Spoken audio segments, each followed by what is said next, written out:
Wall Street Journal and The Economist, amongst others, and maybe also the Cyprus TV one of these days. Multiple presentations over the last 20 years in finance. And let's start with a basic question which we are thinking about when we think about corporate finance research. Right?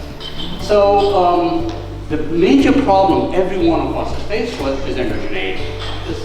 What we are trying to do is something very simple. We are trying to check if X causes Y in relation to the natural consumption of cigarettes, solid fuel, tea, and coffee. And basically these are one independent variable, and it has one dependent variable.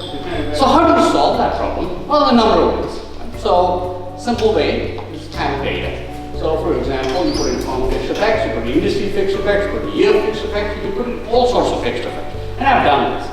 So if the firm specific omitted variable are timing variant, this is fine. Right? So one of my papers, which was the one which was mentioned by George, what doesn't kill you will make you more risk loving, is forthcoming in the Journal of Finance. We put in all sorts of fixed effects.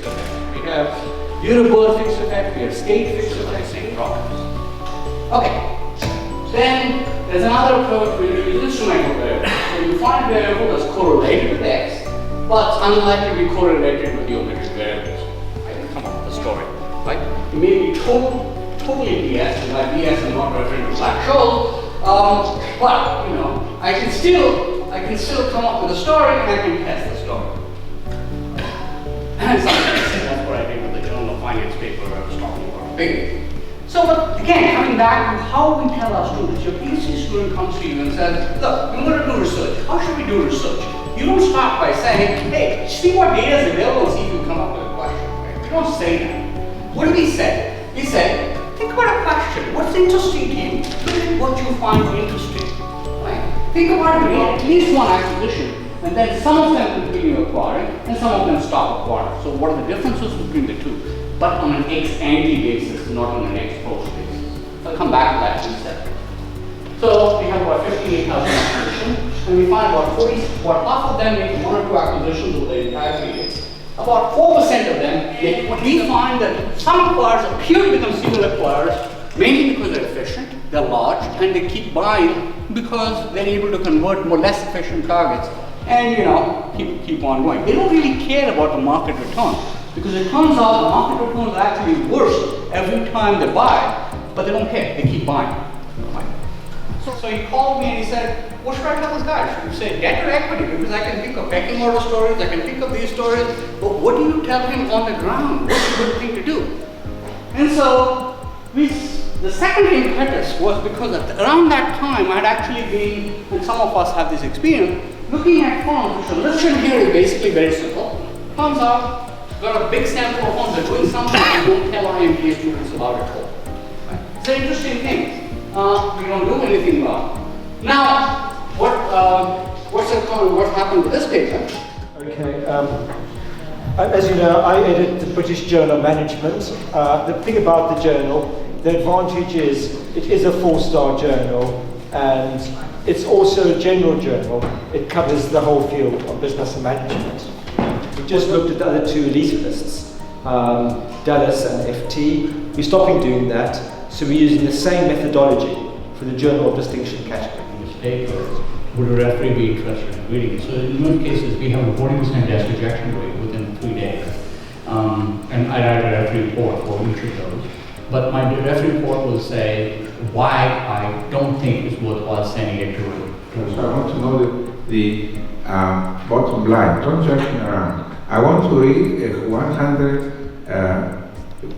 word abstract where I'm going to get the answer. Papers that spend introduction asking questions. When we get a referee report, I'm going to focus just on how to address the reviews of the referees. Generally, there are two types of referees. The ones they know who they're talking about, and the others they think they know. Keep in mind that the Multinational Finance Journal is published by the society, and although over the years we have offers by the major publishers to acquire the journal, we decided, the board and George is the president, but he was not at that time president when we decided that. Most likely now he will change his mind.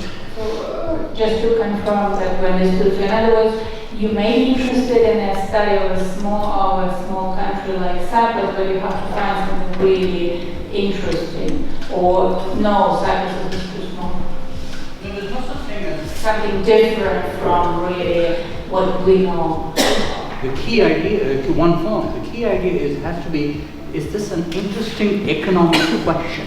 And Even one from that's all we care about, right? So if you're going to the small sample, you really have to go deep into the sample. Even the discussion about the society being owned by a publisher or just cooperating with a publisher in this journal. What's your opinion about open access journals? The journal appears in print as well, but they are also available in electronic form on the SSR network for free. My question is really about the topic. I think in Professor Ross' speak, you emphasize on the big question. You are also talking about how to increase citations, and in empirical papers, particularly in papers that you collected the database, you don't want to give it away right away, but after you squeeze one or two papers, okay. This transformation had a severe impact to the popular movement. We had to reinvent ourselves. We had to form fresh and solid grounds on which the sector had to be rebuilt based on efficient and established best European banking practices. 80% of the IT system resources is allocated now to report data to regulators and supervisors. The other 20% is being split. Half of it, 10%, is allocated to IT resources for maintenance, and another 10% IT resources to serve the customers and distribute credit to small and medium enterprises. And even though we have in the European Parliament a report by the Commission, the European Commission, which has a legislative content that we supposedly have to discuss